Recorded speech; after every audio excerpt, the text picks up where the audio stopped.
with a view to ensuring that there's securing a ceasefire agreement, with a view to ensuring that some humanitarian assistance can be able to be delivered to populations in critical need.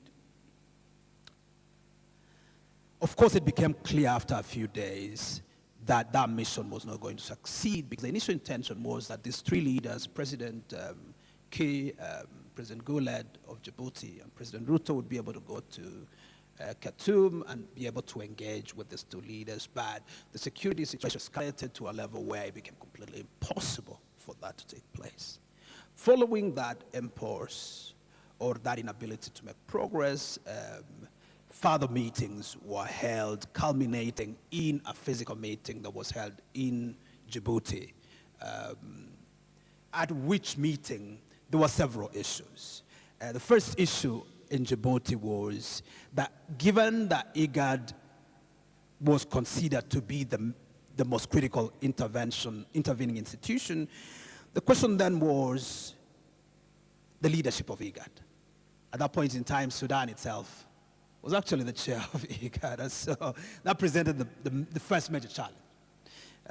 And the big conversation was, okay, fine, Sudan step down. You have no capacity at this point to be able to provide this leadership. In any event, there is no legitimate government in Khartoum. At least that's the position that some of the governments took. And that conversation was very, very heated. In the end, of course, a decision was taken that then chose Djibouti to take over the helm of leadership of IGAD. The second decision related to that was the establishment of what is called the quartet mechanism.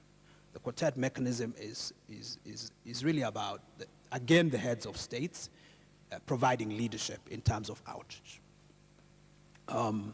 At that point in time, President Ruto was asked to lead the quartet, and Ethiopia was asked to join the initial three. And the program of action really revolved around, number one, asking ourselves the critical questions around the need to harmonize initiatives. Because by the time IGAD met in Djibouti, there were already several initiatives. There was the process out of Jeddah led by the US and Saudi Arabia that was seeking, again, similar outcomes, particularly corridors, and a return to political solution or political negotiation. And then by that time, there was also a nascent process that had started out of Egypt, bringing together a group called the Neighbors of Sudan. So that neighborhood initiative was also already active. And so the conversation was the fragmentation of efforts would actually lead to suboptimal outcomes. Because what would happen, and what is happening, I'm afraid, is that the key players within the conflict are engaged in forum shopping. All right? So if they don't get what they need from Jeddah, they engage the neighborhood initiative. If they don't get it there, they come to IGAD. And so the players become engaged in these circles of action that leads to nothing. And instead, in the meantime, the conflict continues, displacement continues, killings continue, and the state of affairs in Sudan grows from bad to worse by the day. And so the narrative out of Nairobi has been, and the effort out of Nairobi has been, let's bring together these initiatives. It is the message that President Ruto has taken with his counterpart in Egypt. It is a message that he has taken to the leadership of the Jeddah process, both Saudi Arabia and the United States. It is a process that he's taken to the AU, and as a result of his engagements, there is an increasing sensitivity towards a coming together. And I think in the next couple of days, even though we don't have a roadmap as yet, we will be able to see all these initiatives probably coming together, or one of them being the main initiative, and then different initiatives carrying out a subset of it.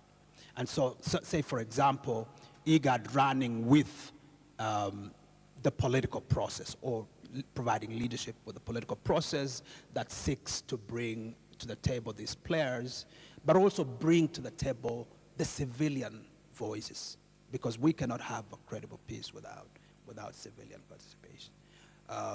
And then hopefully we have the neighbors initiative dealing with the military or the militarized groups, among others. And so one really is confronted with a sense, I would say, of being overwhelmed.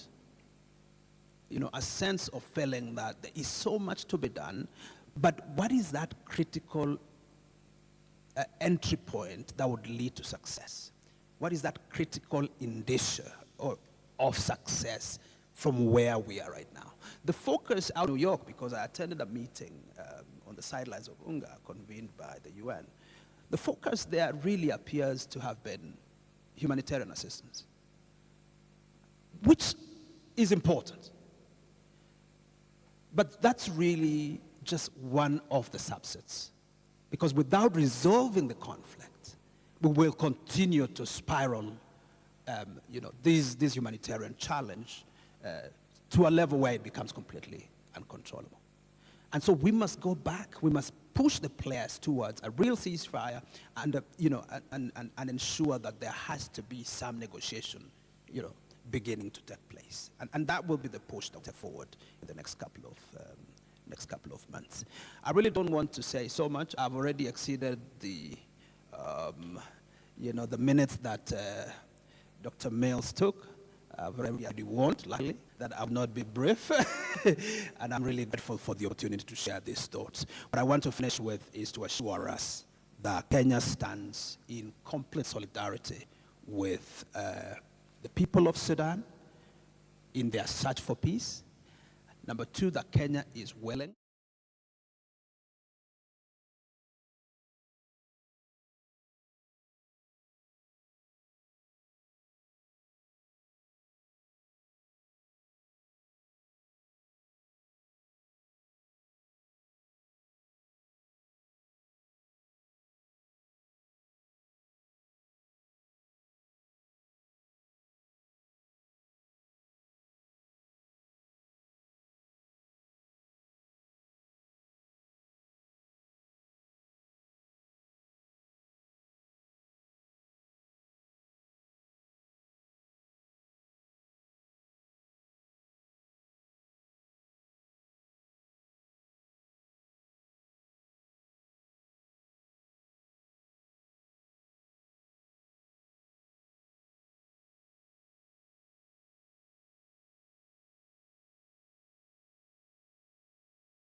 process of peace are converging in a direction that perhaps is going to be more harmonized. Because as they say, you either organize or you're going to remain agonizing.